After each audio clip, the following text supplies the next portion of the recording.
Skyscapes. That's what Carol Hurst calls her freeform cloud painting.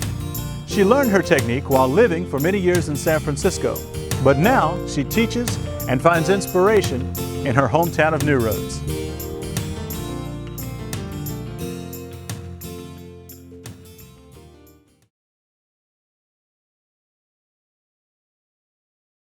They're simple, but yet they're beautiful and unique, and just, something to keep people aware of the beauty of nature. The Skyscape series, I call it sort of a fantasy realism. It's kind of like bringing the outside inside. And to me, art really has no boundaries. To me, there's no right or wrong. You can sort of go anywhere you want. There's no rules really. I really believe in it, and I'm glad I can have a teaching degree, I teach on my own private classes in New Roads, but I'm glad if I can even turn one kid on to how his individuality, or give him enough self-esteem. I guess that's why it's always been special to me, because it's something, it's kind of like your handwriting. Everybody's got their own style. That's why it's important for the kids too. It helps them with different problems in life, because if they're doing a painting and they can't quite resolve it, but they keep working on it, persistence and studying it and everything, and then finally it comes together and it turns out to be one of their best pieces. So in life they can apply that to their other situations in life that they think, well, I'll never get this resolved, and finally just through persistence and just the self-discipline of doing it, makes you feel good. It makes you kind of feel like you did something special.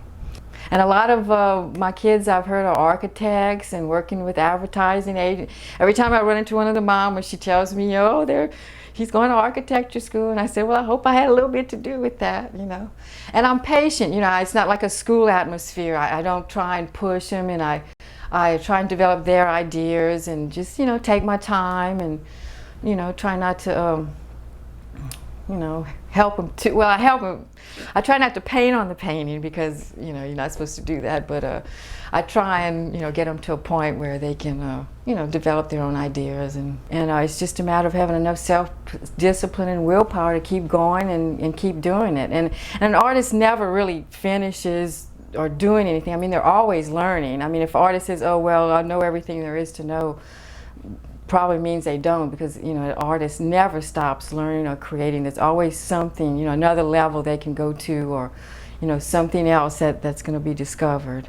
I've gotten to a point where I just go for it with the paint, because it's real free form, and sometimes I'll draw if there's a figure or something in it, just a sketch to give me an idea of the composition.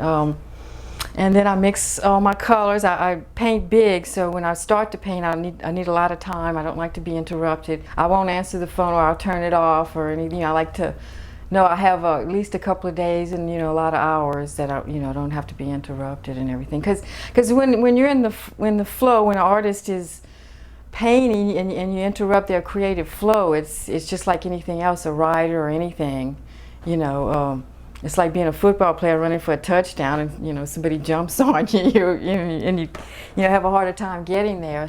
But once you get started, it's hard to stop. But I just feel so good after I finish a piece that really works. Say, after I finish Amber Dawn, I just felt so good about it. I mean, I don't know, nothing could hurt me. I just felt like the world was wonderful. I just don't feel.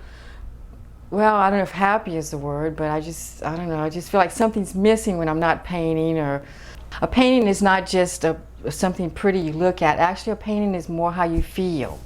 Just like music, when you hear music, you can feel sad or happy, or scared or something. That's, it's all about feeling, how it makes you feel. Every piece is different. Every piece is like one of my children almost. When I sell a piece, it's kind of like, bye, saying goodbye to a good friend or something. In '71, I went to, became a Delta stewardess, which is sort of, I guess the sky was always in the back of my mind, because, there I was up in the sky, and remember I always used to look out the little window and see all the cloud formations. You just thought it was awesome. I guess I complain about the heat and humidity, but maybe there's sort of a blessing in disguise there. I wear the Does Promote, and the big thunderstorms, I just, You know, I don't want to get in them, but I just love the, you know, just the sound and the rain. And I have a tin roof, and I love to hear the rain on the roof. And I don't know, I think a lot of times when it's lightning outside, my lightning paintings kind of come alive in a way. They almost like, you know, become electricity themselves, to me anyway. But mainly I like painting the outside is because I'm worried about the planet, you know, all the pollution around, and I think we really need to wake up because, you know, we're gonna not have a home before long. So I figured my skyscapes would be a good way to remind people, you know, to take care of our Mother Earth. You know, I searched for a while for something that I could stick to for years and years, and I finally, you know, decided I'd stick with my clouds, my skyscapes.